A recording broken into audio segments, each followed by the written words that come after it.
La traite des enfants reste, quoi que l'on en pense, en ce 21e siècle, un problème d'actualité auquel n'échappe aucune partie du monde.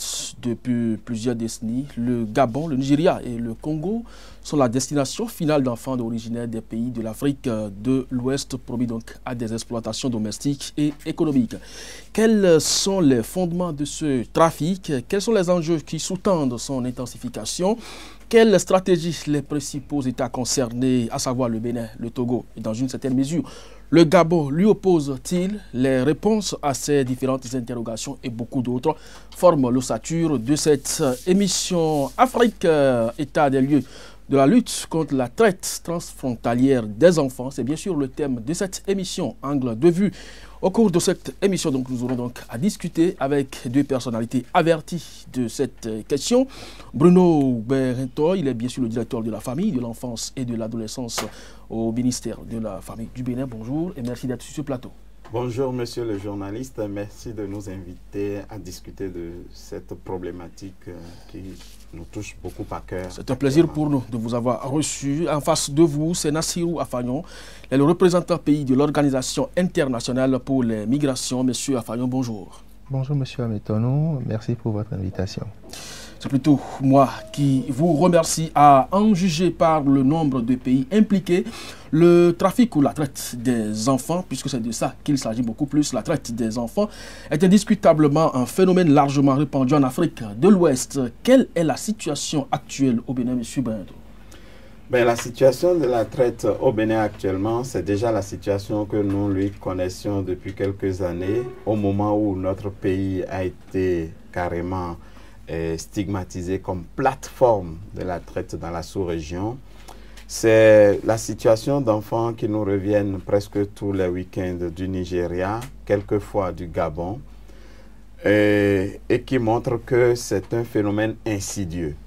État des lieux, nous dirons qu'il y a très peu de statistiques fiables parce que le Bénin, en tant que pays, n'a pas ces dernières années réalisé une étude. Mais nous avons eu des études parcellaires et nous avons les faits que nous observons tous les jours qui montrent que c'est un phénomène qui existe. Il faut être franc, véridique. C'est un phénomène insidieux qui n'a pas un visage très clair, qui a des façons de se présenter devant chaque situation qu'on ne maîtrise pas et que le nombre des enfants augmente puisque que ce soit le départ comme l'accueil au retour, ces nombres augmentent. Voilà ce que nous pouvons dire. C'est également une problématique qui mobilise assez d'acteurs, acteurs de la société civile, acteurs étatiques. Et quand nous parlons d'acteurs étatiques, il faut voir tout le système judiciaire, il faut voir toute la police et la gendarmerie, il faut voir les assistants sociaux, il faut voir les affaires étrangères pour les négociations d'accords.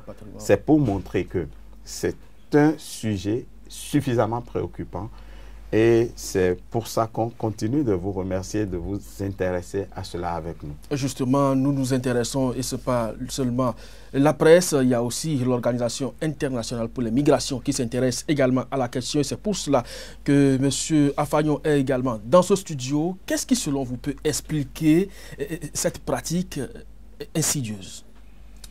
Merci beaucoup, M. Ametonou. Je dirais, loin de donner les éléments, je dirais, vrais à 100%, le phénomène de la traite, je dirais, est un phénomène aujourd'hui qui peut prendre ses sources dans plusieurs raisons, dans plusieurs points. Lorsqu'on s'y intéresse de près, on se rend compte que la volonté d'exploitation reste le but déterminé de la traite. Et qu'on le veuille ou pas, lorsqu'on regarde de près ces enfants et lorsqu'on se permet d'écouter quelques-uns, d'échanger avec quelques-uns, on se rend compte de tout ce qu'ils ont vécu, malgré leur jeune âge. Bon marché. Dans des situations vraiment inexplicables, des enfants très jeunes qui travaillent de longues heures pour le profit de quelqu'un d'autre, des enfants très jeunes qui peut-être sont à 1 repas et demi ou à 1 repas par jour, au plus à 2 repas. Et tout ça, qui sont dans des positions ou dans des cadres ou dans des fonctions, si je me permets d'utiliser ce mot-là, mais qui profitent à d'autres personnes. Donc la raison fondamentale, oui, c'est juste pour en profiter. L'exploitation, comme on l'a toujours décrié, comme on l'a toujours... Des êtres faibles qu'on exploite à des fins pécuniaires. Comment vous trouvez cela, monsieur Benetton? Simplement exécrable. C'est une situation dommage et dommageable. Et j'ai gardé une phrase du ministre des Affaires étrangères il y a très peu de temps, lorsque nous discutions coopération Bénin-États-Unis, puisque le sujet est arrivé, qui dit qu'il n'est pas acceptable justement que notre pays, notre culture n'accepte pas ça. Alors on se demande ce qui se passe. Ce qui se passe... Oui, mais la socialisation quand même dans l'espace ouest africain, bon, pour ne pas dire l'Afrique en général, c'est beaucoup plus confier l'enfant à la garde auprès de ses parents proches pour qu'il puisse s'intégrer. Justement, quand on rentre dans les fondements historiques de la traite, on retrouve ça. Quand on rentre dans les considérations sociologiques, on retrouve ce que vous venez de dire, le confiage. Le confiage, plus de 80% des personnes adultes de notre temps, en tout cas qui ont dépassé la quarantaine, ont vécu ça. Pourquoi? Parce qu'au moment où ces personnes ont démarré la scolarisation, on ne pouvait pas trouver le premier CEG qu'en grande ville. Et comme beaucoup de parents n'avaient pas d'ancrage dans les grandes villes, la seule façon de pouvoir aider son enfant, c'est de confier. Et cela a marché effectivement. Qu'est-ce qui s'est passé? C'est le dévoiement d'abord des raisons économiques. Qu'est-ce qu'on appelle ainsi? Avec la situation économique dégradante des pays et l'incapacité des parents justement d'encadrer leurs enfants au plan économique, les personnes à qui on a confié se sont dit, nous n'allons pas seulement aider. L'enfant qui aidait simplement en étant enfant à la maison comme mes propres enfants, je trouve maintenant que cet enfant doit aller faire quelque chose pour amener un peu de moyens. Je lui confie au début des charges pour de petits transports entre parents et amis. Puis, j'ai une place au marché, je lui dis, va faire le tour du marché avec... Et c'est ainsi que progressivement, la situation s'est empirée. Deuxième chose qu'il faut voir, c'est que ces enfants qui s'en vont, quelquefois s'en vont pour aider leurs parents. C'est pour dire que nous allons y arriver.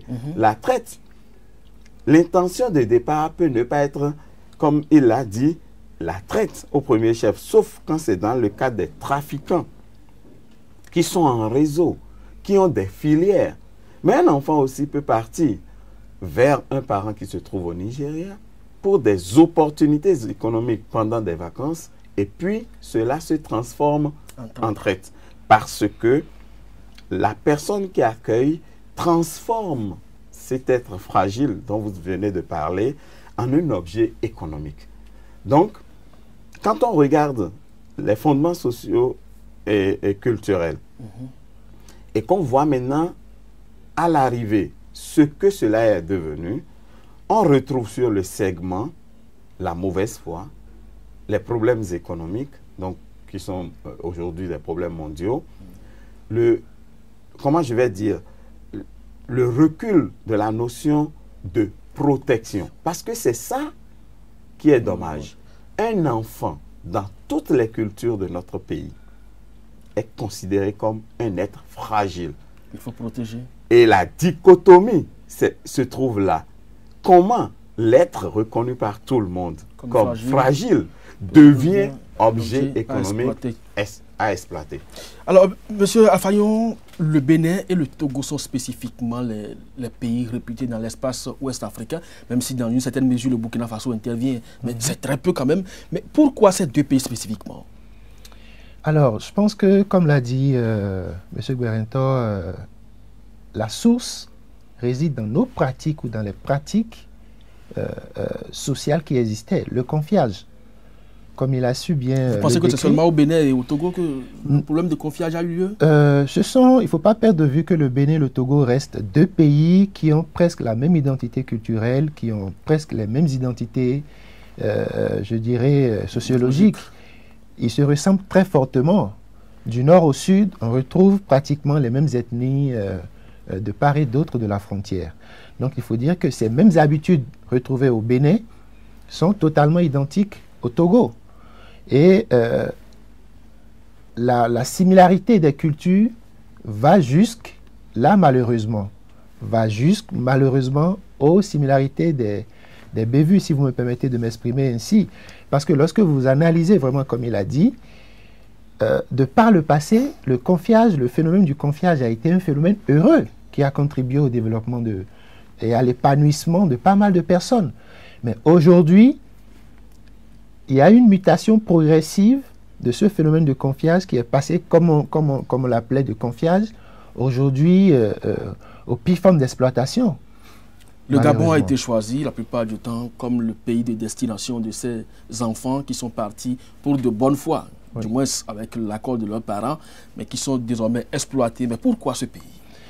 Il faut commencer par dire que parfois les enfants ne partent pas de bonne foi comme on le pense, parce que le consentement en ce qui concerne la traite de l'enfant n'est pas un facteur important. Le consentement de l'enfant n'est pas reconnu.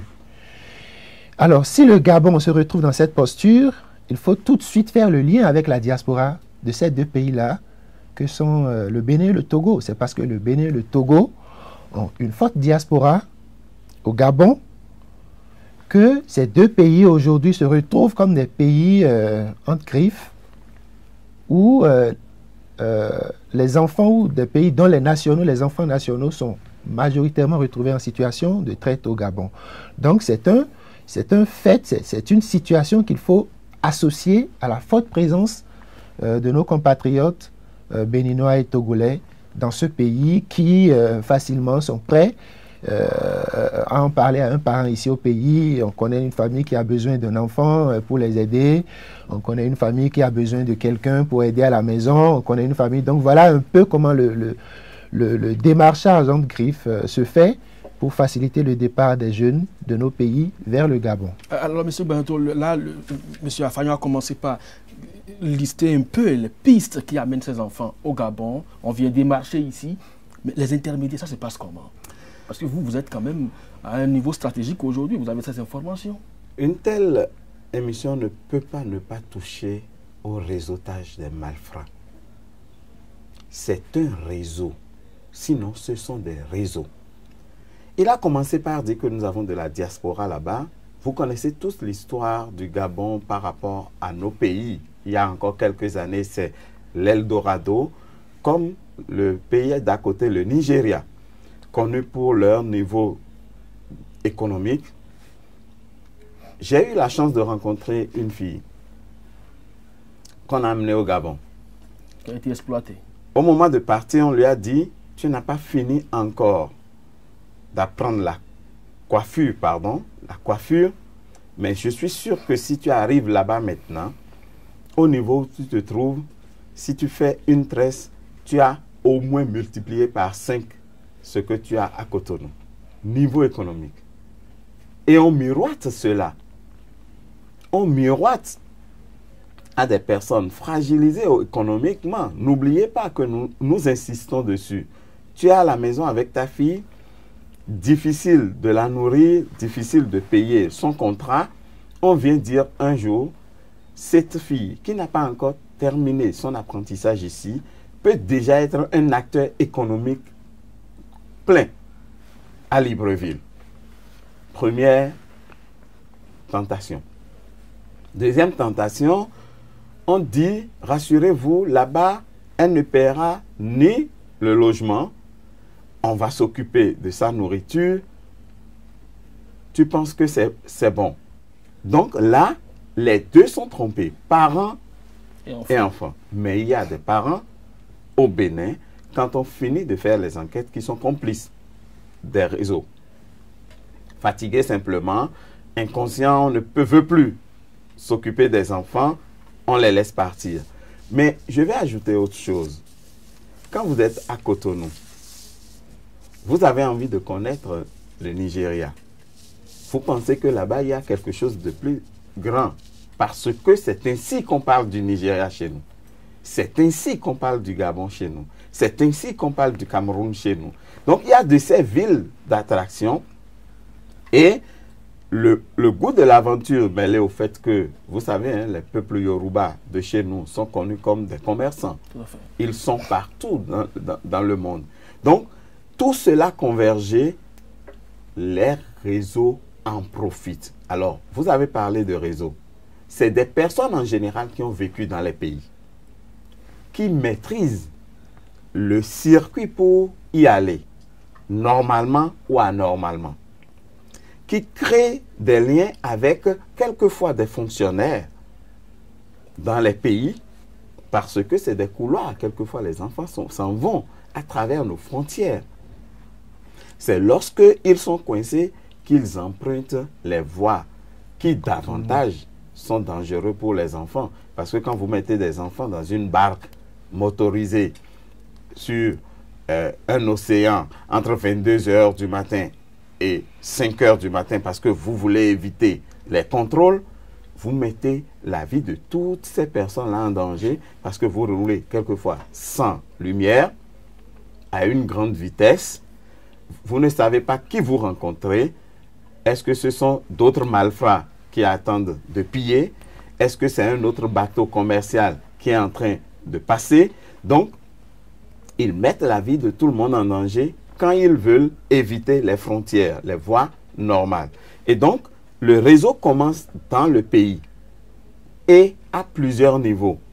Il y a le lien dans la communauté, c'est celui qui négocie auprès des parents. C'est comme s'il y a une filière qui s'est ouverte, quoi. C'est comme si on ouvrait des bourses. Lui, il fait le porte-à-porte pour expliquer qu'il y a cette opportunité. Il recrute donc les enfants. Il y a une autre personne qui vient les chercher pour créer le contact entre leur village et la première personne importante dans le réseau, qui en général les regroupe une nuit, 2 au maximum, et les fait encore convoyer, n'est-ce pas, vers le pays en respectant les étapes pour éviter d'être appréhendé. Donc le réseau quitte le village et finit dans le pays de destination. Voilà ce qui interprète justement... Je pense qu'il est important d'ajouter un petit élément à la démonstration de M. Berentor. Il faut dire que ce sont dans la plupart des cas des personnes qui sont très proches de ces familles-là, des personnes qui sont conscientes et qui sont informées des situations difficiles que la famille traverserait ou que la famille traverse.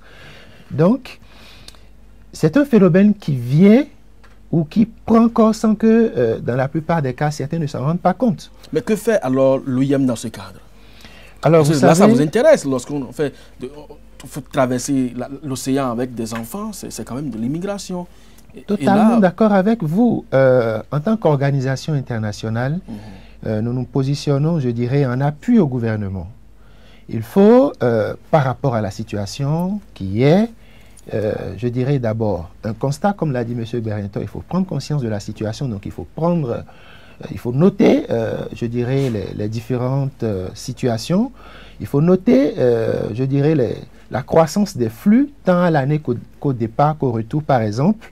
Et il revient à la partie nationale de saisir une organisation comme la nôtre, souhaiter notre accompagnement. Et là, avec les partenaires, je dirais avec nos partenaires d'habitude, nos partenaires communs, on analyse ensemble quelle réponse apporter. Dans la plupart des cas, la première réponse, c'est peut-être l'aide au retour volontaire des enfants qui sont identifiés en situation difficile en dehors du territoire.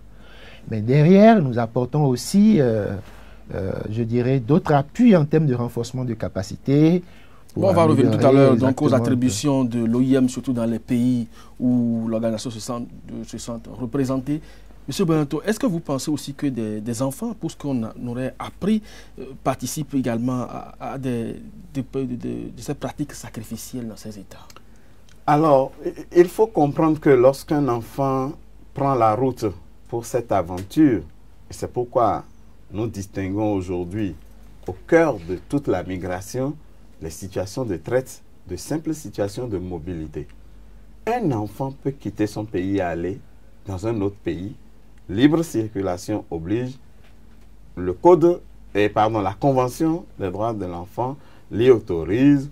Les codes dans chaque pays l'y autorisent. La question, c'est comment cela se passe et dans quelles conditions. Alors, pourquoi il se trouve que des enfants deviennent des bourreaux d'autres enfants? Si je comprends bien votre question, c'est ça. Non, mais la plupart du temps, il paraît que, surtout dans les régions des grandes forêts, le Gabon, le Congo et autres, ils participent à des rituels, ils sacrifient des enfants. Ah, là, c'est encore toute une autre problématique parce que l'Afrique demeurera l'Afrique. Donc, nous avons toute une problématique sur les enfants dans les couvents, les enfants dits sorciers. Et donc, oui, un enfant peut avoir été, avoir fait, comment on appelle, objet de formation, de préparation pour rituel. Et souvent, ce sont nos enfants, malheureusement, que nous appelons les enfants, pourquoi cela m'échappe, qui sont comme des malformations, mais également qui sont aujourd'hui souvent teints clairs comme les albinos. Merci de m'avoir. Qui sont impliqués dans ces... Mais ça, c'est vraiment pas directement lié au phénomène de la traite. Dans la traite, par contre, pour y revenir, un enfant qui est parti, qui a réussi d'une certaine manière, ou qui a atteint un niveau dans une organisation où on a complètement mis la main sur sa personne, peut être comme un référent pour d'autres enfants. Parce qu'on considère qu'on l'a suffisamment coaché. Et souvent, c'est des enfants qui sont restés à mi-temps entre la réussite et l'échec, qui n'ont plus de possibilité de retour. Vous voyez, les enfants qui s'en vont sont régulièrement dans la fausse migration, dans la migration non autorisée. Donc, lorsque vous avez des enfants que vous amenez au Gabon, pour prendre un exemple précis, qui arrivent au Gabon dans des situations de clandestins, que vous avez réussi à placer dans des travaux, qui sont des travaux quelquefois très durs, malsains, parce qu'il y a dans tout ça, il faut voir la sexualité, etc. Ces enfants ne peuvent pas avoir d'autres possibilités que d'être vos valets. Parce que vous les tenez par le fait que c'est des personnes qui ne peuvent pas se promener comme tout le monde, sans papier. C'est des personnes qui ne peuvent pas aller s'amuser en boîte comme les autres. Donc, vous avez... C'est comme si vous les possédez.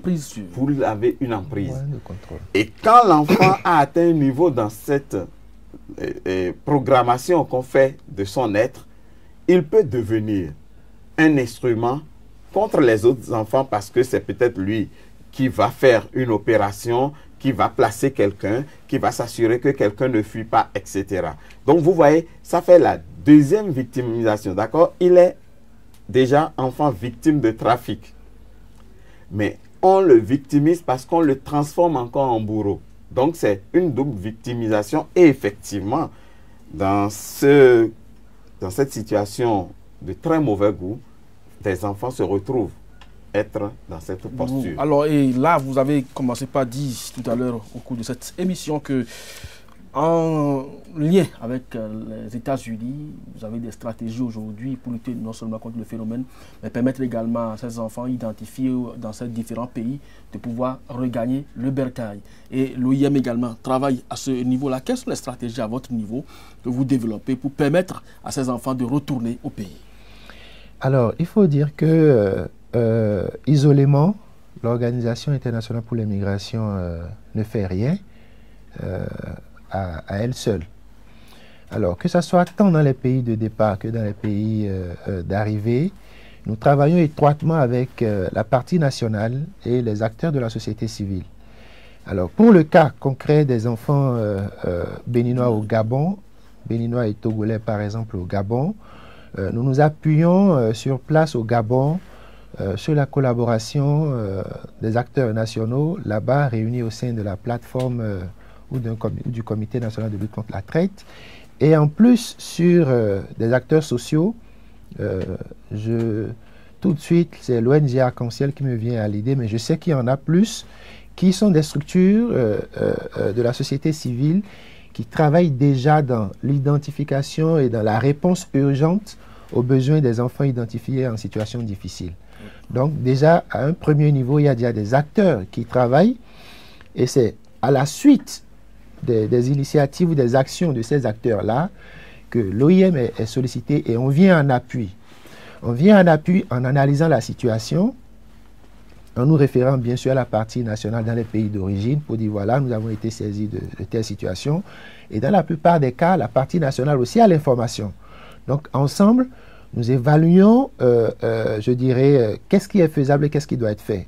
Comme toute organisation, nous avons nos procédures, il faut évaluer la famille de départ, donc il faut faire la recherche familiale par rapport à ces enfants identifiés, s'assurer que ce n'est pas la famille, comme il a dit, qui est le bourreau, autrement dit, ce n'est pas la famille qui a envoyé l'enfant, donc la famille n'est peut-être pas... S'assurer que la famille est impliquée ou pas. Donc, un certain nombre d'étapes est-ce que vous ne pensez pas que ce processus est suffisamment long? Non, ce n'est pas long parce que, comme on le dit, ou comme je le dis, on travaille avec la partie nationale, donc rien n'est fait, je dirais, unilatéralement. Ah, puisque le ministère de la Famille est représenté ici, M. Hugues-Benneteau, est-ce que vous pensez qu'au niveau national, au niveau pays, vous développez effectivement des stratégies en réponse à la traite? Des stratégies existaient bien avant que nous soyons à ce poste. Mais puisque vous avez remarqué ce qu'on fait simplement, c'est d'améliorer les processus. Je suis d'accord avec vous qu'un enfant que l'on retrouve, tout le monde a envie qu'en 1 semaine, 2 semaines, l'enfant puisse regagner le bain et surtout intégrer sa famille. Mais tout ce que souvent chacun oublie dans ce processus, c'est tout ce qui est derrière et qu'on ne voit pas. C'est quoi ce qui est derrière? Je dois m'assurer que chaque enfant qui retourne dans sa famille retrouve un environnement protecteur. C'est capital parce que ce qui s'est passé jusqu'à ce que cet enfant se retrouve au Gabon, si je ne comprends pas, si je ne comprends pas la dynamique qui est autour de ce retour, je peux aggraver la situation de l'enfant. Car n'oubliez pas que nous avons eu beaucoup de situations de retour. Alors, ces retours sont des échecs. Retour des récidivistes? Oui, exactement. Repartis. Et ça, c'est des échecs. Alors, ce que nous faisons pour revenir à votre question, oui, il y a un rapport du département des États-Unis qui, alors que nous étions déjà dans un projet, comme vous le savez, avec OIM, en bonne intelligence que nous travaillons avec UNICEF, qui se trouve être la représentation première des Nations Unies sur la thématique, nous avons eu ce rapport qui a dit que nous avons régressé. Régressé en quoi? Dans la partie répression. C'est comme si le Bénin faisait des efforts pour rapatrier ses enfants, vaille que vaille avec les difficultés qu'il vient d'expliquer. Mais qu'on ne retrouve jamais quelqu'un derrière qui est l'auteur et qu'on a puni. Ça veut dire que le gouvernement ou bien les autorités sont complices? Non, ce n'est pas une affaire de complicité, que nous n'avons pas un système assez performant. Pour les renseignements. Nous sommes exactement comme dans une situation de trafic d'armes, de stupéfiants. On a bien parlé de réseaux très puissants, je peux vous le dire, très organisés avec des moyens colossaux, moyens technologiques. Qui dépassent l'État? Ça ne dépasse pas l'État. D'où l'État doit chercher, doit se mettre au même niveau ou bien les dépasser. Alors, qu'est-ce que l'État est en train de faire? L'État a décidé de rassembler tous les acteurs, je les ai cités tout à l'heure, étatiques ou non, de travailler sur un plan d'action en cherchant les zones de difficulté. Et sur ces zones de difficulté, nous allons travailler spécialement. Mais le mot d'ordre, c'est la collaboration. Vous savez, lorsque moi, directeur de la famille, j'ai une information, comme M. Afayon vient de le dire, depuis le Gabon, sur 2 enfants qu'on a retrouvés. Je parle avec mes collègues.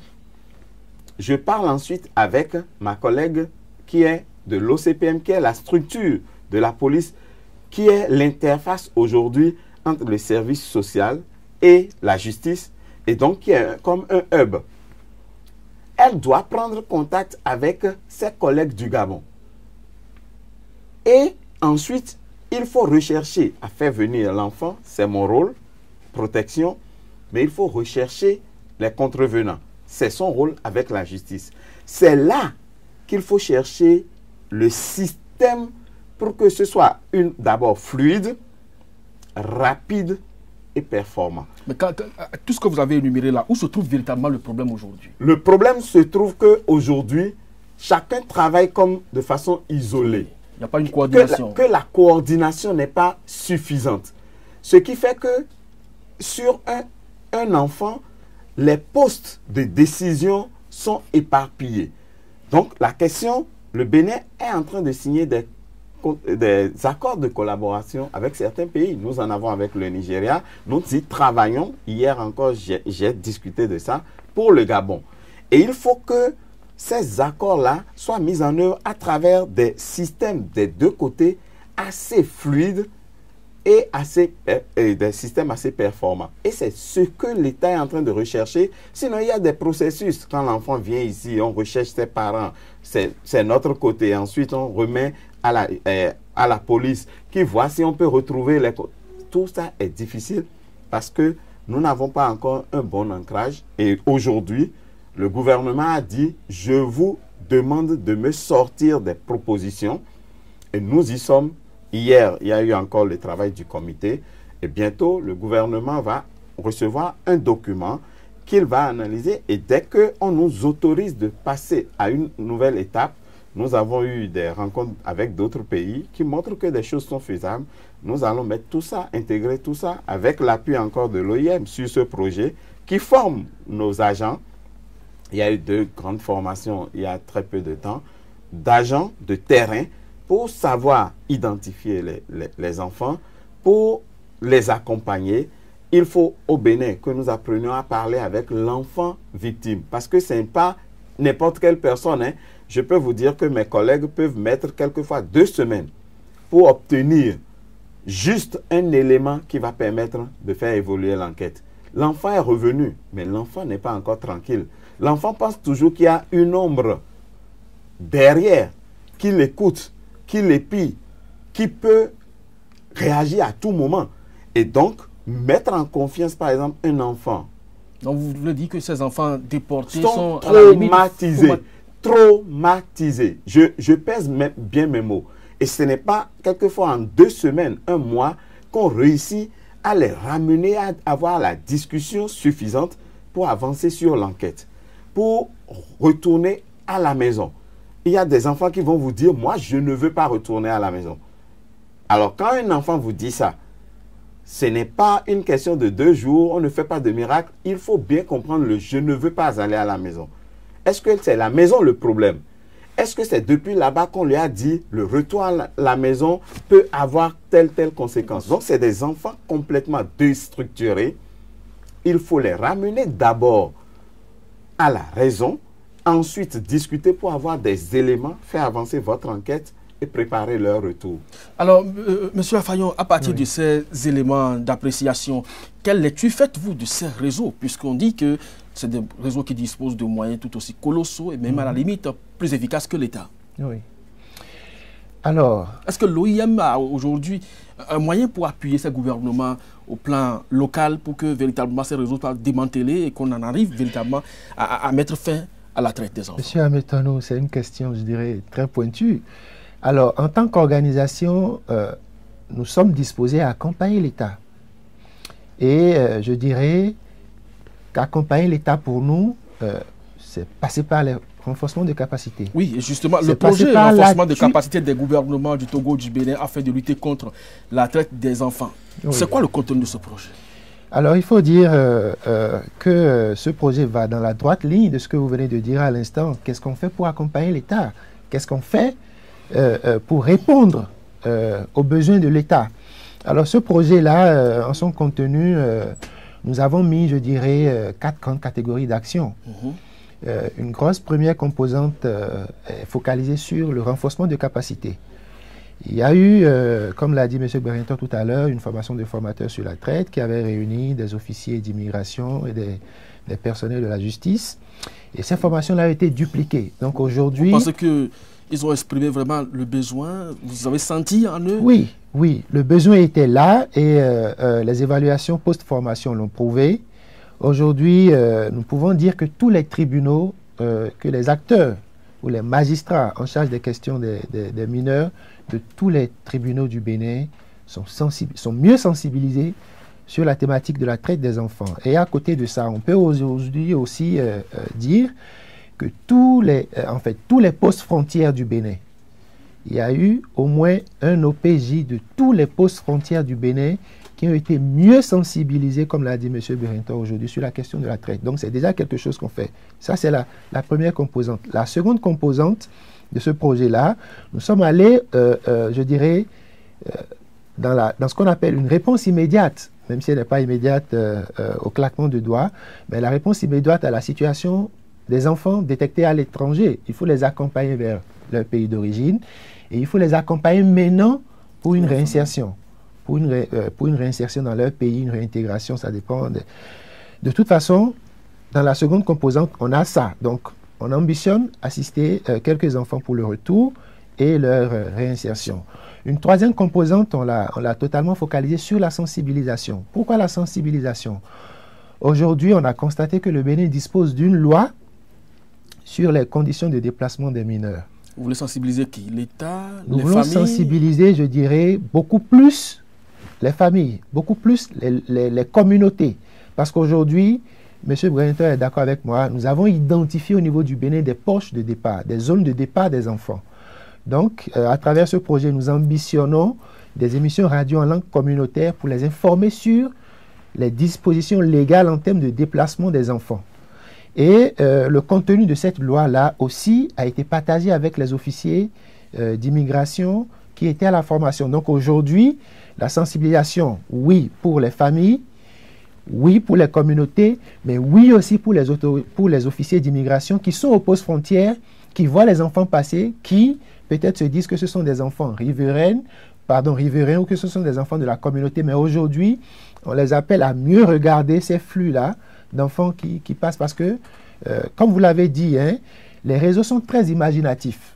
Ce sont des personnes, par exemple, si vous me permettez ce petit détail-là, qui arrivés au niveau des frontières, par exemple, peuvent sortir de petits plateaux, mettre quelques sachets de pur attaquant qu'on connaît localement chez nous, et qui demandent aux enfants de traverser la frontière comme s'ils étaient juste de petits vendeurs. Et l'attention de ces officiers d'immigration ne sont pas tout de suite portés sur ces enfants comme sur quelqu'un qui veut traverser la frontière avec 5 enfants. Donc, ils sont très imaginatifs, ils savent ce qui se passe, ils sont informés par rapport au dispositif au niveau des frontières. Donc, aujourd'hui, on appelle plus leur attention sur ça à travers la sensibilisation. Dernière composante, comme l'a dit M. Guérintor, nous sommes en train de mettre à disposition, je dirais, l'opportunité aux 3 gouvernements du Bénin, du Togo et du Gabon pour aller vers des accords. Ils auront l'opportunité d'aller peut-être vers des accords tripartites ou d'aller vers des accords bipartites, mais l'essentiel, c'est qu'ils aient des accords pour mieux analyser, mieux encadrer cette situation-là que vivent les enfants béninois et togolais en dehors des frontières nationales. Voilà un projet que l'OIM soumet donc à l'appréciation des gouvernants. Je crois que vous travaillez déjà sur ce projet-là, M. Guérintor. Est-ce que vous pensez aujourd'hui que l'État béninois, au-delà donc de ce projet, met également d'autres stratégies en place, puisque on a besoin forcément de tout le monde pour le développement du pays? Beaucoup de stratégies, et je dis qu'actuellement, c'est un focus vraiment sur le sujet. Aucun gouvernement ne peut accepter d'être déclassé et ne pas réagir. Le déclassement, ce n'est peut-être pas dire que vous ne faites rien, mais cela attire votre attention sur des faiblesses. Mais est-ce que ça ne vous surprend pas que ce soit un rapport provenant des États-Unis qui Alors, c'est une question qu'on pose partout. Il devrait y avoir des indicateurs pour apprécier. Non, les indicateurs doivent exister au niveau national. Et je pense que, par exemple, une des choses que nous allons faire bientôt, c'est de faire une étude nationale. Ça nous amène à dire il faut connaître la situation zéro du Bénin aujourd'hui pour mieux apprécier. Mais le rapport est un rapport qui se fait annuellement et qui n'avait rien de spécial par rapport au Bénin. Nous étions toujours dans ce rapport. Ce que ce rapport a apporté au Bénin, c'est de savoir qu'il y a un dispositif à mettre en place plus performant. Qu'il faut aujourd'hui aller à une répression, même que l'on essaye de publier en respectant les règles de la justice. Je peux vous dire que ma collègue m'a informé hier seulement de situations que je ne connaissais pas. Il y a des choses qui se font, mais ça ne se sait pas. Aujourd'hui, ils ont travaillé en bonne intelligence et presque une bonne dizaine de personnes ont été appréhendées. Dans le cadre de la traite. Dans le cadre de la traite. Alors, qu'est-ce qu'on peut dire pour conclure? Parce qu'on est en train de sortir de cette émission déjà. Il faut dire que, la traite est une réalité chez nous à visage multiple. Que tous les enfants qui quittent le Bénin ne sont pas des enfants de la traite. Ça, j'insiste dessus parce que c'est aussi la confusion que l'on fait. Il y a des enfants en mobilité qui ont, au départ et à l'arrivée, la capacité d'être pris en charge par des structures qui les encadrent et qui leur permettent de ne pas être malmenés. Malheureusement, il y a encore de nos enfants qui sont malmenés dans les pays de la sous-région ou un peu plus loin. Et que ce qu'il y a à faire, c'est que le groupe de travail actuel, profitant de l'expertise de tous les acteurs qui nous appuient, OIM, UNICEF, Terre des Hommes, Plan Bénin, CARE International et que sais-je encore, travaille à la mise en place d'un dispositif plus performant, à une collaboration plus intelligente, à un réseau aussi entre acteurs étatiques et non étatiques qui répondent au réseautage de nos contrevenants. De faire en sorte que l'information arrive à un seul niveau, c'est ça qui manque pour que nous ayons ce que vous avez dit, les informations, c'est-à-dire les données statistiques. Toujours est-il que je peux vous le dire, si nous pouvons nous revoir d'ici à 2 mois, je ne viendrai plus pour vous dire ce qu'on nous a reproché, ce qu'on est en train de faire. Je vous présenterai des statistiques, non seulement des statistiques, mais la nouvelle façon de travailler de tous les acteurs pour résoudre ce problème une fois pour de bon. Monsieur Afayon, on va sortir de cette émission. Qu'est-ce qu'on peut dire rapidement pour conclure? Alors, rapidement pour conclure, nous dirons que nous sommes disposés en tant qu'organisation internationale à accompagner le gouvernement du Bénin sur, je dirais, tous ces besoins liés à la migration. La question de la migration des enfants, malheureusement, qui sont identifiés en situation difficile, est une thématique d'intérêt pour nous. Nous appuyons, je dirais, à travers le monde, nombre de pays. Et c'est avec plaisir que nous accompagnerons déjà et que nous accompagnerons le Bénin sur cette thématique. Nous restons disposés, je dirais, à élargir le champ d'activité. Comme on l'a dit tout à l'heure, il y a plein d'autres aspects de la question qui sont encore, qui restent encore des terrains vierges à défricher pour pouvoir, comme il a dit, contenir et avoir une belle stratégie de riposte.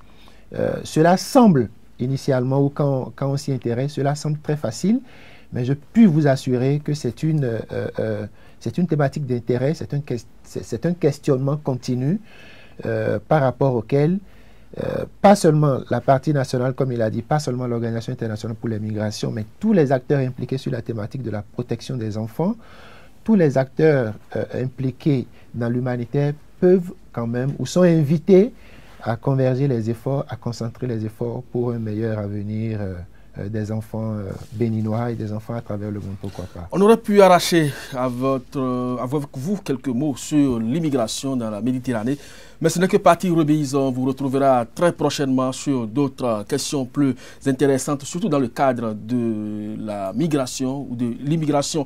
C'était donc Nassirou Afayon, représentant pays de l'organisation internationale.